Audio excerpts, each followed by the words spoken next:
한편 구양봉은 총명한 양과 덕분에 기분이 좋았다. 양과는 구양봉이 가르쳐주는 무공구계를 짧은 시간 안에 습득했다. 그 덕분에 신이 난 구양봉은 정신없이 구계를 설명하며 떠들었고 날이 밝아올 때쯤 한마공과 구음진경의 요지를 모두 양과에게 전수할 수 있었다. 구계를 정리하던 양과가 가만히 생각에 잠기더니 조심스레 입을 열었다. 아버지가 말씀하신 구음진경과 제가 배운 구음진경이 조금 다른 것 같은데 왜 그렇죠? 그 말에 구양봉이 버럭 화를 냈다. 무슨 헛소리를 하는 것이냐? 내가 가르쳐준 구음진경 말고 또 다른 구음진경이 있단 말이냐? 그러자 양과가 대꾸했다. 아버지께서는 역근단 골수를 할 때 기혈을 역행시켜 천주열로 향하게 하라 하셨는데 저희 선자는 힘을 단전에 모으고 장문열로 통하게 하라고 하셨습니다. 그 말에 구양봉은 그럴 리가 없다며 고개를 저으면서도 양과의 말대로 해보았다. 그러자 갑자기 내공이 발산되는 느낌이 들었다. 구양봉은 곽정이 적어준 경문이 사실은 완전히 반대였다는 사실을 알지 못했다. 갑자기 머릿속이 혼란스러워진 구양봉은 입에서 나오는 대로 횡설수설하기 시작했다. 어찌 된 것이냐? 내가 틀린 것이냐? 아니면 네 사부라는 계집이 틀린 것이냐? 어떻게 이런 일이? 아, 나는 누구란 말이냐? 눈자위가 돌아가 정신이 나간 듯한 구양봉을 바라보며 양과는 몇 차례 그를 불러보았다. 그래도 구양봉이 대답이 없자 양과는 걱정이 되어 어찌할 바를 몰랐다. 그러다 문득 예전의 의부가 자기 이름을 생각해내지 못했을 때 황용이 일부러 여러 이름을 부르던 것이 생각났다. 그때 분명 곽정 부부는 의부를 구양봉이라 불렀다. 아버지 이름은 구양봉이에요. 생각 안 나세요? 구양봉이란 이름을 듣자 구양봉은 퍼뜩 정신이 들었다. 왠지 머릿속으로 한 줄기 빛이 보이는 듯 했다. 그러면서 과거의 수많은 일들이 한꺼번에 떠올랐다. 구양봉은 갑자기 웃음을 터뜨리며 뛰어올랐다. 그래. 구양봉이 누구냐? 구양봉의 무공이 천하제일이다. 그 누가 두려우랴.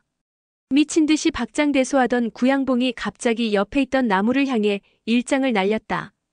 그러자 굵은 나무가 쩍하는 소리를 내며 부러지고 말았다. 구양봉은 미친 듯 혼자 떠들어대더니 옆에 있는 양과는 돌아보지도 않고 바람처럼 멀어졌다. 양과가 따라가려고 했으나 구양봉의 경공술이 워낙 빨라 순식간에 시야에서 사라졌다.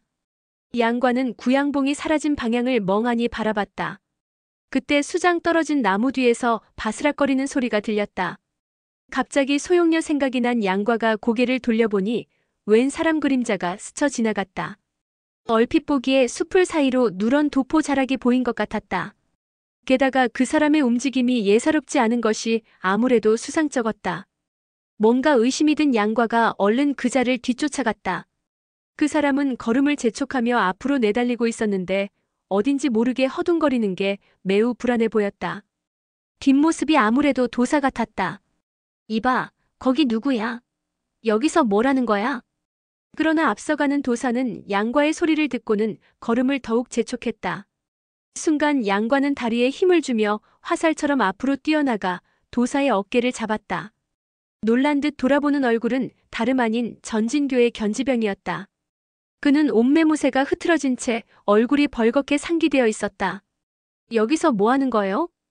견지병은 전진교 3대 제자 중 우두머리로 무공이 높고 평소 행동거지도 위험이 있었다. 그런데 어찌된 일인지 지금은 얼굴에 당황한 빛이 역력하며 양과의 물음에도 대답을 하지 못했다. 양과는 잔뜩 겁먹은 듯한 그의 얼굴을 바라보며 뭔가 이상하다고 생각했으나 원래 사람 됨됨이가 나쁜 사람은 아니라는 생각이 들어 목소리를 한층 누그러뜨리며 말했다. 어쨌든 아무 일 없으면 가보시오. 그 말에 견지병은 고개를 돌려 양과의 눈치를 살피더니 허둥지둥 멀어져 갔다. 그렇게 견지병을 보낸 양과는 고개를 갸웃거리며 움막으로 돌아왔다. 그런데 숲을 밖으로 소용녀의 두 발이 삐죽 나와 있는 것이 보였다. 꼼짝도 하지 않는 것이 아마도 잠이 든 듯했다. 양과가 몇 차례 그녀를 불러보아도 소용녀는 대답이 없었다. 얼른 숲을 속으로 들어가 보니 소용녀는 두 눈이 푸른 헝겊으로 가려진 채 바닥에 누워 있었다. 깜짝 놀란 양과가 얼른 소용녀의 눈을 가린 헝겊을 풀었다. 그런데 자신을 바라보는 그녀의 눈빛이 왠지 평소와 달라 보였다. 더구나 두 볼이 발갛게 물들었고 사뭇교태를 부리는 듯한 모습이었다. 선자, 누가 이런 짓을 했어요? 그러나 소용녀는 대답 대신 양과를 책망하는 듯한 눈빛으로 바라보았다. 그러고 보니 소용녀의 몸이 축 늘어져 있는 것이 누군가에게 혈도를 찍힌 것 같았다. 양과는 얼른 그녀를 잡아 끌어보았다.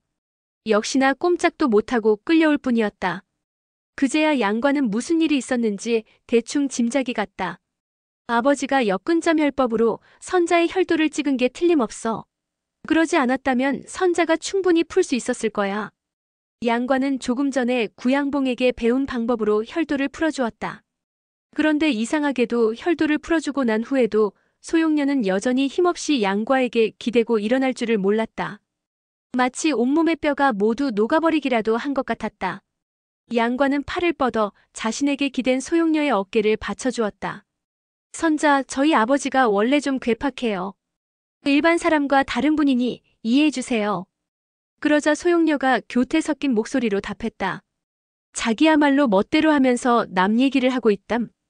소용녀는 여전히 얼굴을 양과의 품에 묻고 있었다. 아무래도 평소와는 다른 행동에 당황한 양과가 소용녀를 불렀다. 그러자 소용녀가 고개를 들고 양과를 빤히 바라보며 물었다. 아직도 선자라고 부르는 거야? 그 말에 양과는 더욱 당황해 어찌할 바를 몰랐다. 선자를 선자라고 부르지 않으면 뭐라고 불러요? 그러자 소용녀가 똑바로 양과를 쳐다보며 말했다.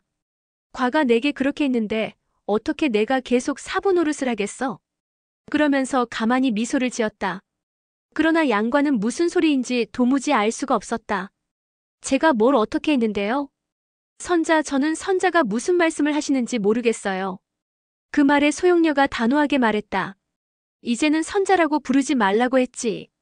소용녀는 어리둥절해 있는 양과의 얼굴을 보며 가슴 깊은 곳에서 따뜻한 정이 샘솟는 듯했다. 우리 고묘파 사람들은 대대로 처녀의 몸으로 무공을 닦았어. 그래서 우리 사부님께서 나와 사자팔에 수공사를 찍어주셨지. 소용녀는 소매를 걷어 올렸다. 그러자 눈처럼 하얀 팔이 드러났는데 옥처럼 희고 가는 팔에는 흠이라고는 찾아볼 수가 없었다. 그런데 있어야 할 붉은 수공사가 어딜 갔는지 보이지 않았다. 봐, 네가 어젯밤 그렇게 했으니 내 팔에 수공사가 남아있을 리가 없잖아. 그러나 양과는 여전히 영문을 모르겠다는 듯 귀를 극적거렸다. 제가 어젯밤에 어쨌는데요? 그 말에 소용녀는 얼굴이 화끈 달아올랐다. 더 말하지 마. 잠시 후 소용녀가 다시 가만히 입을 열었다. 전에는 산을 내려가는 게 무서웠는데 이젠 그렇지 않아. 네가 어딜 가든 난 기꺼이 널 따를 거야. 그 말에 양과는 뛸 듯이 기뻤다. 선자, 잘 생각했어요. 그러자 소용녀가 짜증 섞인 투로 대꾸했다. 왜 아직도 선자라고 하는 거야? 설마 어젯밤 진심으로 한 게 아니란 말이야? 소용녀가 갑자기 정색을 하자 양과는 아무런 대답도 하지 못했다. 그 모습에 소용녀는 더욱 조바심이 났다. 도대체 나를 뭘로 생각하느냔 말이야. 그러자 양과가 당황해하며 대답했다. 선자는 제 사부님이시고 제게 무학을 가르쳐 주셨어요. 저는 평생 선자를 아끼고 공경하며 뭐든 시키는 대로 하겠다고 맹세했고요. 그 말에 소용녀가 떨리는 목소리로 물었다. 나를 네 아내로 생각하지 않는단 말이야? 양과는 한 번도 생각해보지 않은 말이 소용녀의 입에서 튀어나오자 깜짝 놀라 뭐라고 대답해야 할지 몰라 허둥댔다. 제가 어찌 감히 그런 생각을 할 수 있겠어요? 당신은 제 사부님이시고 선자이신걸요. 선자는 제 아내가 될 수 없어요. 양과의 말에 소용녀는 잠시 멍해졌다. 소용녀는 지난밤 구양봉에게 혈도를 찍혀 꼼짝 못하는 사이 순결을 잃어버렸다. 처녀의 몸으로 경험이 없었고 마침 주위에는 다른 사람이 없었기에 그녀는 당연히 그 사람이 양과라고 생각했다. 원래부터 양과에게 정을 품고 있던 터라 그녀는 아무런 저항 없이 받아들였다. 그리고 양과가 이렇게 하는 것은 틀림없이 자기를 평생 반려자로 받아들이는 것이라고 여겼다. 그녀는 양과가 지난밤처럼 부드럽고 친근하게 자신을 대해줄 것이라고 생각했다. 그러면 부부의 연을 맺었음을 맹세하고 선전에 사분해하는 따위의 이름은 벗어던지려고 했다. 그런데 양과는 어찌 자신을 누이라든지 부인이라 부르지 않는단 말인가? 그렇다면 자신은 양과를 어찌 불러야 하는 것인가? 낭군이라 불러서는 안 된단 말인가? 잔뜩 부풀어 있던 소용녀의 마음은 양과의 선자라는 말 한마디 때문에 산산조각이 나고 말았다. 게다가 자신이 부끄러움을 무릅쓰고 드러낸 수궁사 얘기 역시 냉담하게 아무것도 아니라는 듯 여겼다. 마치 지난밤에 있었던 일을 깨끗이 잊은 듯한 모습이었다. 자신에게는 죽고 사는 일보다 훨씬 중요한 일이건만 이리도 무심할 수 있다니 마음을 어떻게 추슬러야 할지 도무지 알 수가 없었다. 소용녀는 화가 끓어올라 온몸을 부들부들 떨다가 갑자기 서녀를 토했다. 놀란 양과가 선자를 외치며 얼른 다가와 그녀를 부축했다. 소용녀는 여전히 자신을 선자라고 부르는 양과를 사납게 쏘아보다가 왼손을 들어 양과의 정수리를 내리쳤다. 그러나 그 손은 허공에서 멈추고 말았다. 소용녀의 눈빛은 점차 깊은 번민에서 원망으로 그리고 다시 연민으로 바뀌어갔다. 그녀는 천천히 한숨을 내쉬었다. 앞으로 다시는 날 볼 생각하지 마. 소용녀는 그대로 소매를 떨치고 몸을 돌려 산 아래를 향해 뛰어내려갔다. 선자 어딜 가세요? 저도 함께 갈게요. 고개를 돌리는 소용녀의 눈에는 눈물이 가득 고여 있었다. 네가 다시 나를 보려 하면 어쩌면 난 참지 못하고 널 죽일지도 몰라.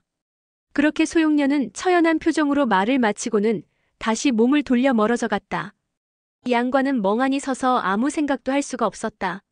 흰옷을 입은 소용녀의 뒷모습이 점점 멀어지는 것을 바라볼 뿐이었다. 마침내 그 모습이 사너리를 돌아 사라지자 양과는 비통한 마음을 참지 못하고 그만 바닥에 주저앉아 울음을 터뜨렸다. 그는 아무리 생각해보아도 자기가 무엇을 잘못한 것인지 알 수가 없었다. 이건 틀림없이 아버지와 관계가 있어. 아버지가 선자에게 뭔가 잘못을 저지른 거야. 사방은 아무도 없어 적막하기만 하고 들려오는 것은 새소리뿐이었다. 문득 혼자 남았다는 생각에 양과는 갑자기 가슴이 떨렸다. 양과가 아버지와 선자를 외쳐 불렀지만 돌아오는 것은 메아리뿐이었다. 양과는 수년간 줄곧 소용녀와 붙어 지냈다. 때로는 어머니와 자식처럼, 때로는 누나와 동생처럼 서로를 의지했다. 그런데 갑자기 이유도 모른 채 헤어지고 나니 애간장이 끊어질 듯 가슴이 아팠다. 그날 밤 양과는 도무지 잠을 이룰 수가 없었다. 온통 적막한 하늘 아래 혼자 덩그러니 남아있던 양과는 갑자기 몸을 일으켜 주먹으로 가슴을 쳤다. 선자가 돌아오지 않는다면 내가 찾아 나서면 돼. 다시 선자를 만나기만 하면 아무리 나를 때리고 욕해도 절대 떠나지 않을 거야.